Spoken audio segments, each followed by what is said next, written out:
कैसे हो आप सभी बच्चे? उम्मीद है कि आप सब खुश, चुस्त और दुरुस्त होंगे। पढ़ाई के साथ साथ आप खेलकूद भी अवश्य कर रहे होंगे।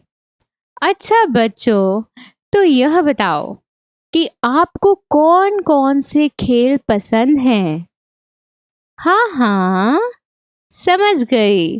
वे सब खेल जिनमें बहुत सारी मस्ती और मजा हो, जैसे कि गिल्ली डंडा, छुपन छुपाई, क्रिकेट, कबड्डी, फुटबॉल। और हाँ, अगर कोई खेल ना भी सूझे तो एक गेंद के साथ तुम कई नए खेल की खोज कर ही लेते हो। एक गेंद तुम्हें कभी बोर नहीं होने देती। तो आओ बच्चों, आज मैं तुम्हें एक गेंद की कहानी सुनाती हूँ, जिसका नाम है किरमिच की गेंद। तो चलो शुरू करते हैं। गर्मी की छुट्टियां थी। दोपहर के समय दिनेश घर में बैठा कोई कहानी की किताब पढ़ रहा था। तभी पेड़ के पत्तों को हिलाती हुई कोई वस्तु धम से घर के पीछे वाले बगीचे में गिरी। दिनेश आवाज से पहचान गया था कि वह वस्तु क्या हो सकती है। वह एकदम से उठकर बरामदे की चिक सरकाकर बगीचे की ओर भागा। अरे अरे, बेटा कहाँ जा रहा है? बाहर लू चल रही है। दिनेश की माँ मशीन चलाते चलाते एकदम जोर से बोली, परंतु दिनेश रुका नहीं। उसने पैरों में चप्पल भी नहीं पहनी। जून का महीना था। धरती तवे की तरह तप रही थी, पर दिनेश को पैरों के जलने की भी चिंता नहीं थी। वह जहां से आवाज आई थी उसी ओर भाग चला। सामने के क्यारी में भिंडियों के ऊंचे ऊंचे पौधे थे। एक ओर सीताफल की घनी बेल फैली हुई थी। क्यारियों के चारों ओर हरे हरे केले के वृक्ष लहरा रहे थे। दिनेश ने जल्दी जल्दी भिंडियों के पौधे को उलटना पलटना आरंभ किया। जब वहां कुछ नहीं मिला तो उसने सारी सीताफल की बेल छान मारी। बराबर में ही घूस ने गड्ढे बना रखे थे। घूस जानते हो बच्चों? घूस चूहे के वर्ग का एक बड़ा जंतु होता है, जो धरती के अंदर बिल खोद कर रहता है। ढूंढते ढूंढते जब उसकी निगाह उधर गई तो उसने देखा गड्ढे के ऊपर ही एक बिल्कुल नई चमचमाती किरमिच की गेंद पड़ी है। बाहर कोई भी नहीं था, बस चिलचिलाती गर्मी और धूप। सभी खिड़की दरवाजे भी बंद थे। फिर कौन खरीद सकता है नई गेंद? दिनेश ने सुधीर, अनिल, अरविंद, आनंद, दीपक सभी के नाम मन में दोहराए। यदि गेंद खरीदी भी है तो यह दोपहरी में इसे नीचे कौन फेंकेगा? हो ना हो, यह गेंद बाहर से ही आई है। उसने सड़क पर बने गोल चक्कर के बगीचे की ओर देखा, परंतु वहां पर केवल 2-4 गाय ही दिखाई पड़ी, जो पेड़ों के नीचे सुस्ता रही थी। उसे ध्यान आया कि जाने कितनी बार अपने मोहल्ले के बच्चों की गेंद क्रिकेट खेलते हुए दूर चली गई और फिर कभी नहीं मिली।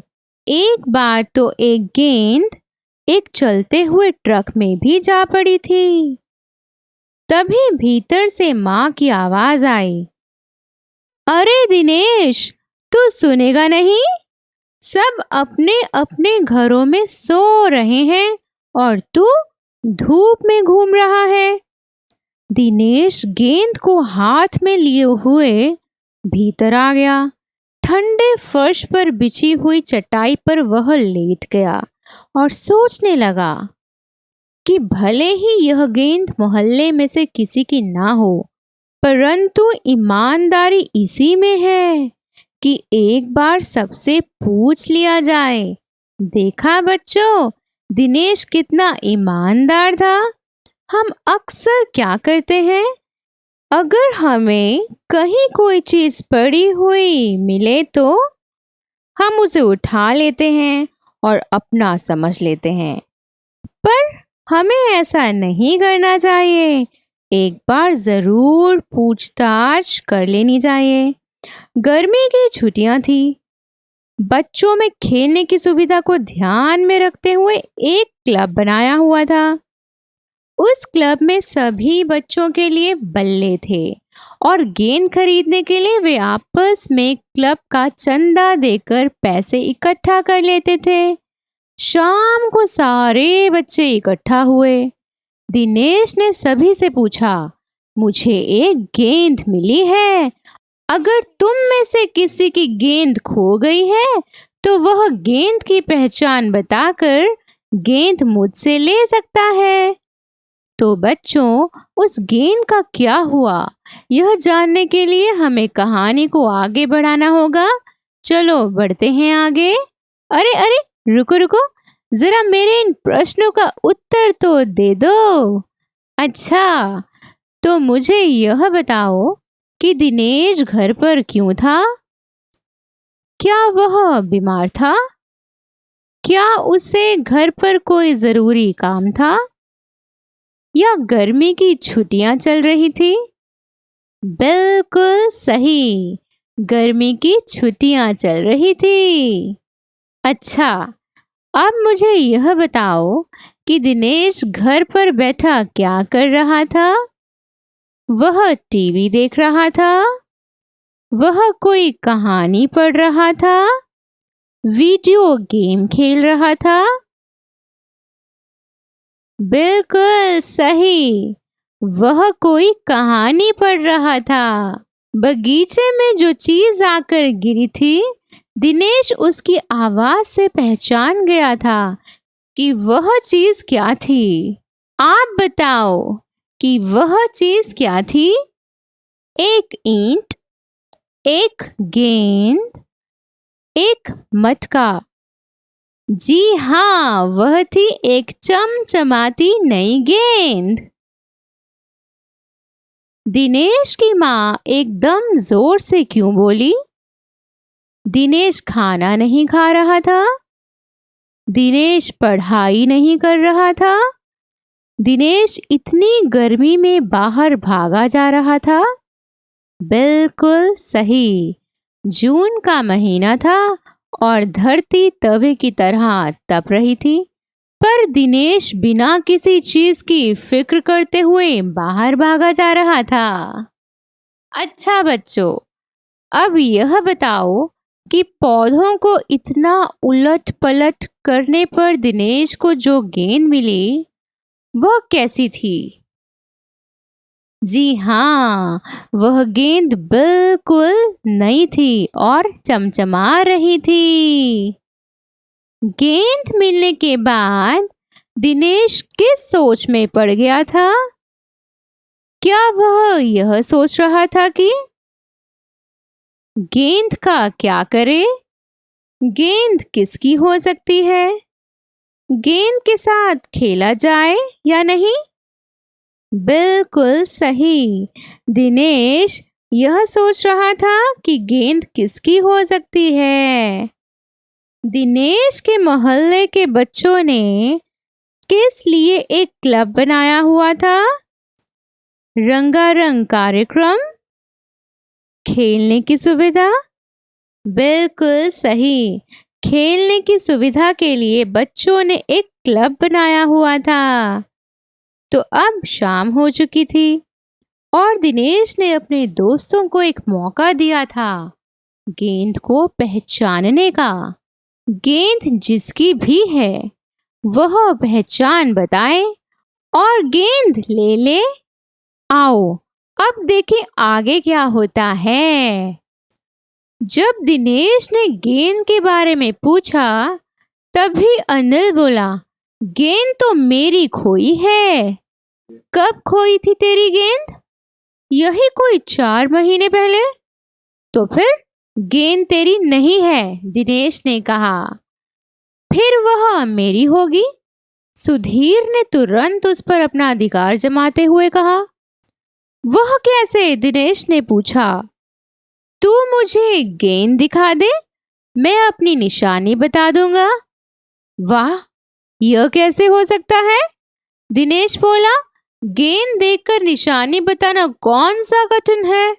बिना देखे बता तो जानू। अभी ऊपर से दीपक उतर आया। दीपक अपना मतलब सिद्ध करने तथा अवसर पकड़ने पर सभी को मित्र बना लेने में चतुर था। दिनेश की बात सुनकर दीपक बोला, गेंद मेरी है। कैसे तेरी है? सभी ने एक साथ पूछा। कल ही तो तू कह रहा था कि इस बार तेरे पापा तुझे गेंद लाने के लिए पैसे नहीं दे रहे हैं। मेरी गेंद तो 5 महीने पहले खोई थी, दीपक ने कहा।